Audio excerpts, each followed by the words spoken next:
जीवमजीवं दौवं जीर्णवरवसहेण जेणणे दिष्ठं देवीन्द्रविन्दवन्दं वन्दे तं सर्वदा शिरसा।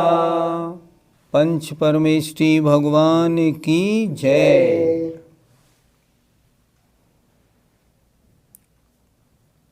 पुद्गल के अणु के विषय में चर्चा हो रही है। अणु क्या है, अणु को अस्तिकाय माना जाए या नहीं माना जाए, उस संबंध में आज गाथा आपको पढ़ने को मिलेगी। आइए उच्चारण करते हैं। एय पदेशो विअणु, एय पदेशो विअणु, राणाखंड पदेश दोदी, राणाखंड पदेश दोदी, बहुदेशो उभयारा, बहुदेशो उभयारा, तेन एकाओ भणन्ति सवर्णो,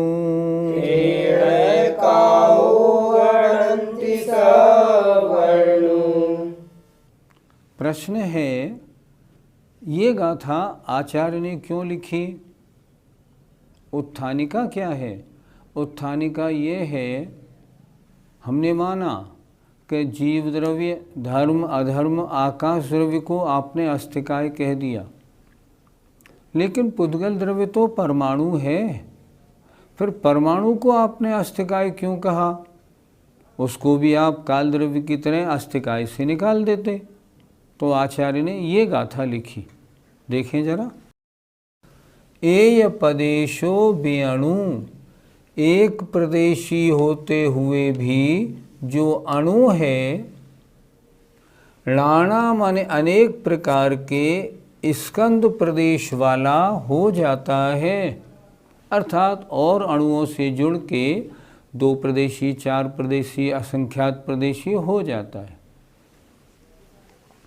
एक प्रदेशी अणु भी अनेक प्रकार के स्कंद प्रदेश वाला हो जाता है। कैसा हो जाता है? बहुदेशो, बहुप्रदेशी हो जाता है। इसलिए उभयारा उपचार से सवर्णु सर्वज्ञ देव ने तेण माने इसलिए, इस कारण से काओ भणंती, उसको काय कहा है। सर्वज्ञ देव कहते हैं अणु अन्य अणुओं के साथ मिलके बहुप्रदेशी स्कंद रूप हो जाता है, इसलिए इसको हमने उपचार से अस्तिकाय कह दिया है। फिर देखें एक बार, एक प्रदेशी होते हुए भी अणु अनेक प्रकार के स्कंद प्रदेश वाला होता है, इसलिए बहुदेशो उभयारा, सवर्णु सर्वज्ञ देव ने तेण मन इस कारण से उपचार से बहुप्रदेशी होने से उसे काय कहा है। सर्वज्ञ देव कहते हैं यद्यपि ये एक प्रदेशी है, लेकिन बहुत से अन्य परमाणुओं के साथ मिलके एक स्कंद पर्याय को प्राप्त हो जाता है, इसलिए एक प्रदेशी होते हुए भी हमने उपचार से इसको काय कहा है, ऐसा सर्वज्ञ देव कहते हैं। पंडित जी, परमाणु का आकार कैसा होता है? आचार्यों के इस संबंध में दो मत मिलते हैं। कुछ आचार्य कहते हैं परमाणु गोल होता है, कोई आचार्य कहते हैं परमाणु षटकोण 6 पैल वाला होता है। अब इन दोनों में अगर थोड़ी युक्ति लगाएं तो अगर गोल होता है परमाणु का आकार और परमाणु से परमाणु जुड़ेगा तो गोल से गोल जुड़ने से बीच में खाली जगह रह जाएगी। लेकिन अगर षटकोण परमाणु है और वो षटकोण परमाणु से जुड़ेगा तो कोई स्थान नहीं छूटेगा। इसलिए देखा जाए विद्वान लोग ऐसा कहते हैं कि युक्ति से तो परमाणु का आकार चौकोर अर्थात 6 पैल वाला होना चाहिए, 4 और ऊपर नीचे 6 पैल वाला होना चाहिए। 6 पैल वाला होता है तो एक से एक जुड़ेगा तो वो बिल्कुल छिद्र रहित अवस्था बन जाएगी। इसलिए परमाणु का आकार 6 पैल मानना युक्ति संगत प्रतीत होता है, यद्यपि आचार्यों के 2 प्रमाण हैं। पंडित जी, परमाणु क्या हमेशा शुद्ध ही होता है या अशुद्ध भी होता है? कोई वस्तु जब तक अकेली रहती है तब तक शुद्ध रहती है। हमारी आत्मा जब तक आत्मा रूप में है, मान लो जैसे सिद्ध भगवान की, शुद्ध है। कर्म से दूसरी चीज़ से जुड़ी तो अशुद्ध हो जाती है। इसी तरह जब तक परमाणु अकेला है तब तक शुद्ध है, अगर वो अन्य एक परमाणु से भी जुड़ता है ना तो अशुद्ध हो जाता है। इसलिए काल द्रव्य के अणु तो अन्य अणु से नहीं जुड़ते, इसलिए वो कभी अशुद्ध नहीं होते, हमेशा शुद्ध रहते, उनमें अशुद्धि नहीं होती। और देखो, काल द्रव्य, धर्म द्रव्य, अधर्म द्रव्य और आकाश द्रव्य में अशुद्धि होती ही नहीं। अशुद्धि केवल 2 ही में होती है, जीव में और पुद्गल में। पुद्गल का परमाणु अन्य परमाणु से जुड़ा और अशुद्ध हो जाता है और एक नई पर्याय को जन्म देता है, स्कंध। स्कंध क्या है? ये पुद्गल की अशुद्ध पर्याय है, परमाणु पुद्गल की शुद्ध पर्याय। कौन से पुद्गल का स्कंध कितना प्रदेशी है, यह हमें कैसे ज्ञात होता है? ये हमारे ज्ञान का विषय नहीं, क्योंकि अनंत पुद्गल परमाणु मिले और जो अनंत अणु वर्गणा मिले वो भी हमारे ज्ञान का विषय नहीं होती। हमारा ज्ञान तो बहुत स्थूल है। प्रश्न, अणु का ज्ञान किनको होता है? आचार्यों ने लिखा है जो सर्वावधि अवधिज्ञानी हैं वे अणु को जानते हैं। देशावधि वाले नहीं जानते, परमावधि वाले भी नहीं जानते, सर्वावधि वाले जानते हैं। कुछ आचार्य तो ये कहते हैं, जैसे उमा स्वामी महाराज और उनके टीकाकारों के अनुसार अणु का ज्ञान अवधिज्ञानियों को भी नहीं होता। ये तो बड़ी छोटा है ना, इसके लिए बहुत उत्कृष्ट ज्ञान चाहिए। तो अणु, कौन अणु कितने प्रदेशी है, ये हमारे ज्ञान का विषय नहीं। कदाचित सर्वावधि अवधिज्ञान, विपुलमति मन पर्य ज्ञानी और केवल ज्ञानी इसको जानते। अब प्रश्न, कौन सा स्कंद है कितने प्रदेशी? प्रश्न ये है, ये जो स्कंद बना ये कितने परमाणुओं से मिलके बना? मान लो 10,000 परमाणुओं से मिलके एक स्कंद बना, तो वो स्कंद क्या कहलाएगा? 10,000 प्रदेशी। ठीक है। अब प्रश्न, वो स्कंद कितने प्रदेशों में रहेगा? ये विषय समझने वाला है। वो स्कंद कितने प्रदेशों में रहेगा? 1 प्रदेश में भी रह सकता है, 2 में भी रह सकता है, 50 में भी रह सकता है, 100 में भी रह सकता है। क्यों रह सकता है? वे परमाणु एक में एक प्रवेश कर जाते हैं, तो आचार्यों ने लिखा कि एक प्रदेश में अनंत अणुओं को अब स्थान देने की सामर्थ्य है। मतलब अनंत अणु भी एक प्रदेश में टिक सकते हैं। अनंत अणु एक में एक प्रवेश कर गए तो एक अणु में अनंत अणु आ गए। अब एक अणु ने जगह घेरी एक प्रदेश, तो एक प्रदेश में जो स्कंध आया वो हो गया अनंत प्रदेशी। तो हमें समझना क्या है, पुद्गल का स्कंद कितने प्रदेशीय है, जितने अणुओं से मिलकर बना। वो पुद्गल का अणु, वो स्कंद कितने प्रदेशों में रहता है, कितने में भी रह सकता है, 1 में भी, 2 में भी, 4 में भी, लेकिन 1.5 में नहीं रह सकता। क्यों? पुद्गल का जो प्रदेश है ना, अविभागीय है। प्रदेश का आप विभाजन नहीं कर सकते। कैसे विभाजन करेंगे? इसलिए कोई भी स्कंद 1, 2, 3, 4 प्रदेशों में रह सकता है, लेकिन 1.5, 2.5, 3.5 प्रदेशों में नहीं रहता। ऐसा लगाना चाहिए। पंडित जी, जो परमाणु होते हैं तो उनकी उत्पत्ति कैसे होती है? तत्वार सूत्र का एक सूत्र है, भेदादणु, अर्थात भेदात, भेद से अणु की उत्पत्ति होती है। अर्थात एक स्कंद को तोड़ते तोड़ते तोड़ते तोड़ते जब अंतिम हिस्सा बनता है, उससे अणु की उत्पत्ति होती है। कभी जुड़ने से अणु की उत्पत्ति नहीं होती, जुड़ने से स्कंद की उत्पत्ति होती है, और टूटने से अणु की उत्पत्ति होती है। इसलिए अणु की उत्पत्ति कैसे होती है? भेदात, स्कंद के भेद करते करते करते करते उस पुद्गल का जो अंतिम अविभागी हिस्सा बचा, ये अब और नहीं टूट सकता, इसका नाम अणु है। ऐसा लगा। पंडित जी, अणु और परमाणु में क्या अंतर है? आचार्यों ने अणु और परमाणु की एक ही परिभाषा दी है।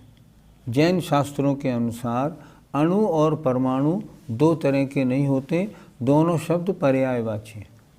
अर्थात पुद्गल के अविभागी हिस्से को हम अणु भी कह सकते हैं, परमाणु भी कह सकते हैं। पंडित जी, इस गाथा से हमें क्या सीखना चाहिए? इससे हमें ये सीखना चाहिए, अणु जब तक अकेला रहता है तब तक शुद्ध रहता है। अन्य का संबंध हुआ और अशुद्धि का प्रारंभ हुआ। इसी तरह जब तक मेरी आत्मा के साथ कर्म आदि अन्य द्रव्यों का संबंध है, तब तक मेरी आत्मा अशुद्ध है। जब मेरी आत्मा सब संबंधों से अलग हो जाएगी, तो जैसे परमाणु शुद्ध होता है, उस तरह शुद्ध हो जाएगी। अभी तक पिछली गाथाओं में हमने प्रदेश को बहुत बार सुना। शिष्य ने प्रश्न किया ग्रंथकार आचार्य से, भगवान प्रदेश की क्या परिभाषा है? तब आचार्य ने एक गाथा प्रदेश की परिभाषा के रूप में लिखी, जो आज अब पढ़ाई जाएगी। आइए। जावदियम आयासम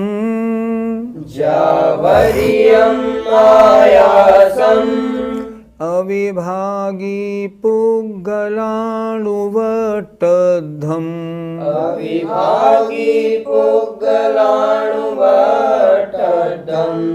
तं खुपदेशं जाने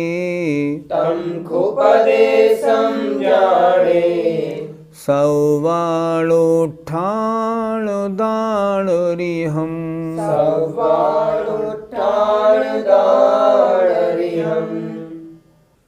प्रदेश क्या है? ये क्षेत्र की इकाई है, एरिया, स्थान।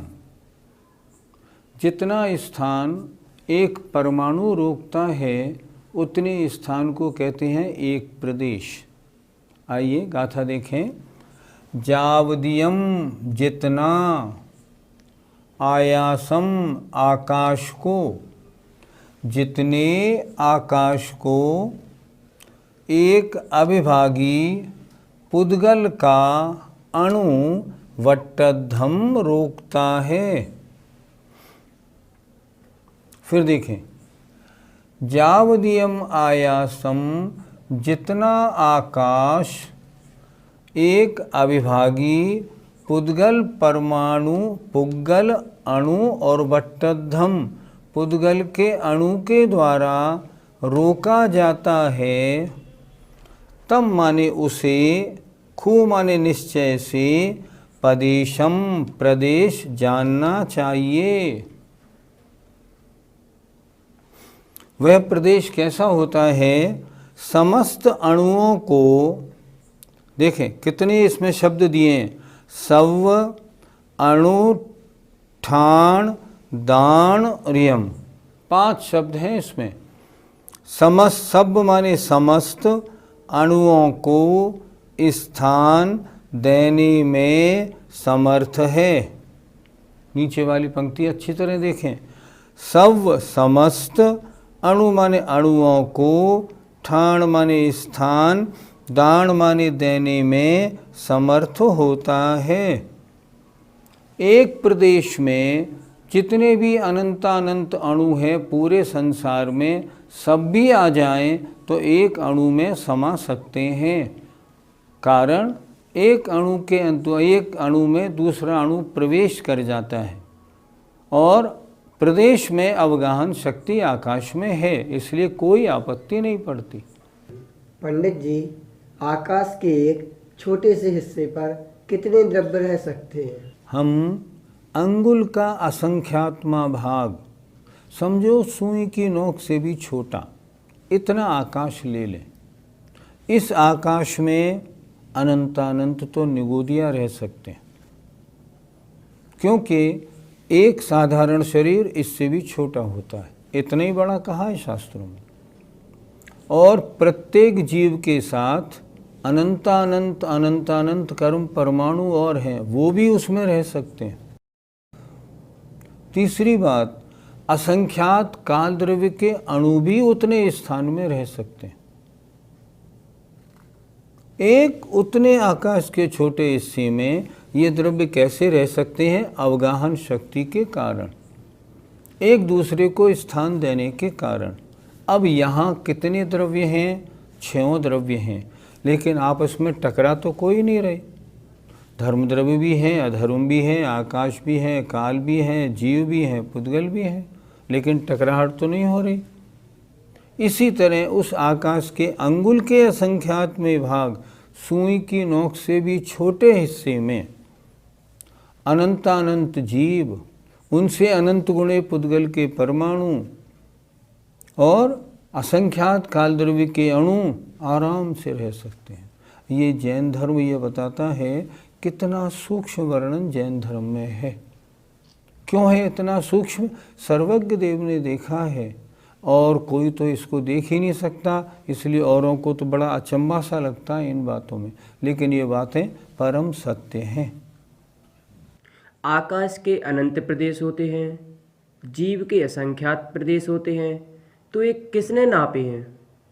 ये तो केवली भगवान ने अपनी दिव्य ध्वनि में, अपने उपदेश में हमको बताया, और ये उन्हीं के ज्ञान का विषय है। कौन बता सकता है इन बातों को? इसलिए केवली भगवान ने जो बताया उसको हम प्रमाण मानते। 3 चीज़ें ऐसी हैं जिनका हम बुद्धि से कभी, तर्क से कभी कसौटी पे कस नहीं सकते। जो विषय बड़ा सूक्ष्म है, जैसे ये अनंत परमाणु, अनंतानंत जीव, निगोदिया जीव आदि का, ये हमारे ज्ञान का विषय नहीं। जो भूतकालीन है, भगवान ऋषभदेव हुए, उनके बाहुबली स्वामी हुए, भरत हुए, ये हमारे ज्ञान का विषय नहीं। कोई ज्योतिषी या कोई भी हो नहीं जान सकता, वो तो केवली भगवान ने बताया, आचार्यों ने शास्त्रों में लिखा, उससे हम जान लेते हैं। तीसरी बात, दूरवर्ती, जैसे नंदीश्वर दीप 8वां है, हमारे ज्ञान का विषय नहीं। तो जहाँ ये 3 चीज़ें आए ना, सूक्ष्म, दूरवर्ती और भूतकालीन, आगम से प्रमाण करना चाहिए। क्यों करना चाहिए? कि इन महान ऋषिराजों ने कोई भी बात गलत नहीं लिखी। कोई भी बात व्यवहार में, चारित्र में और सारी बातों में इनकी कोई बात जब नहीं कटती तो ये बात क्यों गलत लिखेंगे? नहीं लिख सकते। ये तो महान आचार्यों के लिखे हुए ग्रंथ हैं। इसलिए ये किसने प्रदेश नापे? किसी ने नहीं। ये तो जैसे भगवान के उपदेश में आए, गणधर देव ने अंग पूर्वों में लिखे, हमारे पास आए, हम पढ़ते हैं और श्रद्धा से स्वीकार करते। पंडित जी, क्या हम किसी अणु को उत्पन्न कर सकते हैं? नहीं, हम में इतनी शक्ति नहीं। कैसी मशीन लगा लें, कितनी बड़ी चक्की लगा लें, कितना बड़ा कुछ भी लगा लें, अणु की उत्पत्ति हमारे द्वारा नहीं हो सकती। हमारे द्वारा जो महीन से महीन, मैंने बताया था ना, अगर मैदा भी पीसेंगे तो मैदा का जो हर कण है वो भी अनंत प्रदेशी है। इसलिए हमारे द्वारा अणु की उत्पत्ति संभव नहीं। जो पुद्गल की वर्गणा हैं वो बहुत प्रकार की हैं, तो क्या फिर भाषा वर्गणा मनोवर्गणा बन सकती है क्या? क्यों नहीं बन सकती? हैं तो पुद्गल की वर्गणाएं। जैसे आहार वर्गणा से तेजस वर्गणा में परमाणु ज़्यादा, तेजस वर्गणा से भाषा में ज़्यादा, भाषा से मनोवर्गणा में ज़्यादा, मनोवर्गणा से कार्बन वर्गणा में और परमाणु ज़्यादा होते हैं। अब मान लो कार्बन वर्गणा में से कुछ परमाणु निकल जाएं तो वो मनोवर्गणा बन जाती है। मनोवर्गणा में से कुछ परमाणु निकल जाएं तो भाषा वर्गणा बन जाती है। भाषा वर्गणा में से कुछ परमाणु निकल जाएं तो तेजस वर्गणा बन जाती है। इस तरह ये वर्गणाएं चेंज होती हैं, इनमें कोई आपत्ति नहीं, आगम सम्मत है ये प्रसंग। पंडित जी, नापने का काम अणु से ही क्यों किया, और किसी से भी तो हो सकता है? हमेशा जब नापा जाता है ना तो इकाई, छोटी इकाई से ही नापा जाता है। अब सबसे छोटा अणु, अब इससे छोटा स्थान कोई घेर नहीं सकता, और जब स्थान की इकाई की कोई बात चली है तो अणु से करनी पड़ेगी। अब जैसे मान लो, अब टाइम, काल, समय की बात करें, समय का सबसे छोटा हिस्सा समय, तो हम समय, असंख्यात समय, एक समय, दो समय, हम समय से ही तो चलेंगे। अब भाव, आत्मा के परिणाम, जब परिणामों की चर्चा होगी ना तो हम कैसे चलेंगे? हम उसके अविभागी प्रतिच्छेदों के अनुसार चलेंगे। क्यों? अविभागी प्रतिच्छेद से और छोटा भाव हो ही नहीं सकता। और जब द्रव्य का नाप लेके चलेंगे सबसे छोटा, तो हम अणु को लेके चलेंगे ही चलेंगे। इस तरह क्षेत्र की इकाई बनानी थी तो सबसे छोटा अणु, अणु ने कितनी जगह घेरा, उसको उन्होंने एक प्रदेश बना दिया। इसके अलावा और कोई मार्ग था भी नहीं। आज द्रव्य संग्रह का पहला अधिकार पूरा हो गया। इस पहले अधिकार में हमने क्या पढ़ा?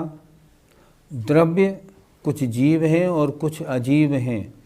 जीव द्रव्य के बारे में तो हमने शुरू की जो 12-14 गाथाएं पढ़ी वो बहुत ही अच्छी थी कि जीव को कैसे समझा जाए। तो आचार्य ने 14वीं गाथा तक उनका वर्णन किया। उसके बाद फिर अजीव द्रव्यों का वर्णन किया। पुद्गल, धर्म, अधर्म, आकाश और काल, इन सब का स्वरूप बताया। फिर ये कितने प्रदेशी हैं ये बताया। फिर उसमें अणु और स्कंध की चर्चा की। पुद्गल की पर्यायों की भी बात हुई, प्रदेश की भी परिभाषा उन्होंने बताई, और उन्होंने इस तरह जीव और अजीव द्रव्यों के अनुसार पहले 27 गाथा वाले प्रथम अधिकार को पूरा कर दिया। इस तरह द्रव्य संग्रह का पहला अधिकार हुआ, और इसमें आपको जीव द्रव्य और अजीव द्रव्यों के बारे में बहुत अच्छा परिचय मिला। अब आगे की जो गाथा हैं उसमें क्या होगा? जीव और अजीव के जो विशेष हैं, जीव और अजीव मिलते हैं तब कौन कौन सी पर्याय उत्पन्न होती हैं। जीव और अजीव के जो विशेष हैं, आश्रव, बंध, संवर, निर्जरा, मोक्ष, पाप और पुण्य, अब अगली 11 गाथाओं में इनकी चर्चा होगी। आपको अच्छी लगेगी। हम जानते हैं प्राकृत थोड़ी सी कड़ी होती है, लेकिन थोड़ा मन लगाएं तो सच बताएं आपको सरल लगा कि नहीं लगा? बिल्कुल सरल लगा। और अगर आपने द्रव्य संग्रह को अच्छी तरह पढ़ लिया तब आचार्य कुंद का साहित्य अब आप आराम से पढ़ पाएंगे, कोई दिक्कत नहीं होगी। हमें उम्मीद है आपका मन लगेगा, हमारी मेहनत सफल, आपका देखना भी सफल। जय जिनेन्द्र।